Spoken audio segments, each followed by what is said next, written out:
Assalamualaikum warahmatullahi wabarakatuh. Jumpa kembali di channel Pak Iksan Putra. Bapak Ibu guru hebat dimanapun Anda berada. Nah, pada kesempatan kali ini kita akan berbagi inspirasi bagaimana sih tentang mengajarkan teks di kelas 11 ya, khususnya di kurikulum Merdeka. Yang pertama adalah teks argumentasi, kemudian teks persuasi.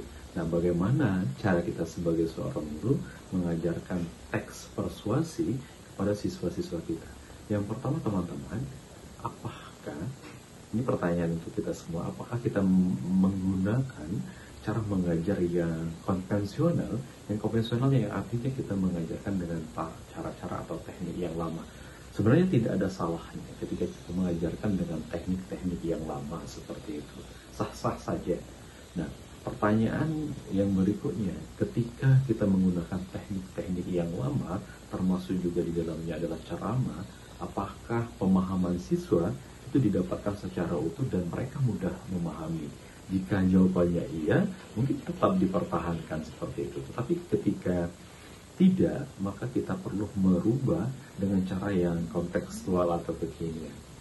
Nah, saran saya, ketika kita mengajarkan teks persuasi, kemudian teks argumentasi, mungkin lebih mudah ketika kita berikan pemahaman kepada siswa, itu tidak mereka menerima begitu saja apa yang kita sampaikan, dan bukannya seperti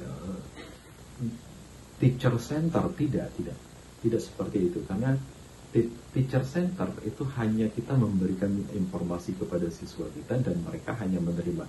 Dan pembelajaran seperti adalah pembelajaran yang menurut saya ini satu arah saja.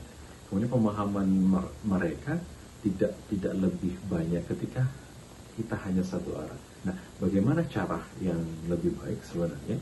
Ini ada saran untuk kita semuanya sebenarnya, dan untuk saya pribadi.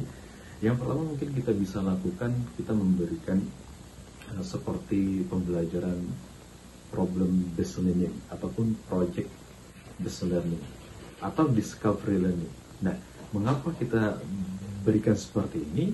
Karena ketika proses pembelajaran yang kita lakukan seperti ini, kita lemparkan masalah kepada mereka, kemudian kita bagikan ke dalam kelompok-kelompok kecil, boleh berdasarkan yang namanya tingkat kesiapan siswa kita. Ada yang rendah, kemudian sedang, ada tinggi. Nah, untuk pelakunya nanti bisa berbeda-beda.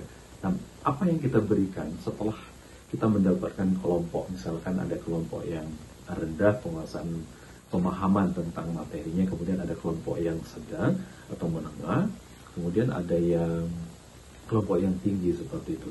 Nah, di dalam proses pembelajaran ini kita bisa memasukkan yang namanya pembelajaran berdiferensiasi kepada ibu guru hebat.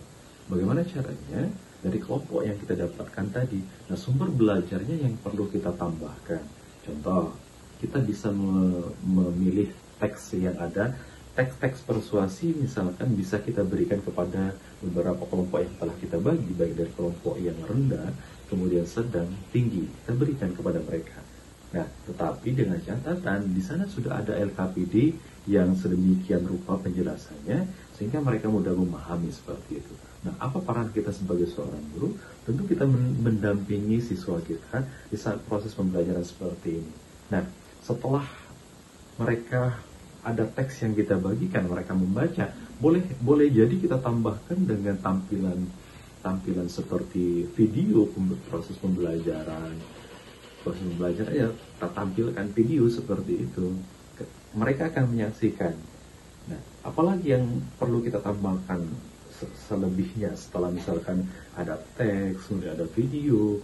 Nah, bisa juga kita mengajak mereka bermain, kita berikan semacam games kepada mereka. Nah, tiga trik ini kita berikan teks, kemudian kita tampilkan video, kemudian kita ajak mereka dalam bentuk game. Saya pikir akan memperkaya proses pemahaman mereka tentang teks persuasi yang kita ajarkan. Sehingga kita sebagai seorang guru itu hanya sebagai fasilitator saja di dalam proses pembelajaran.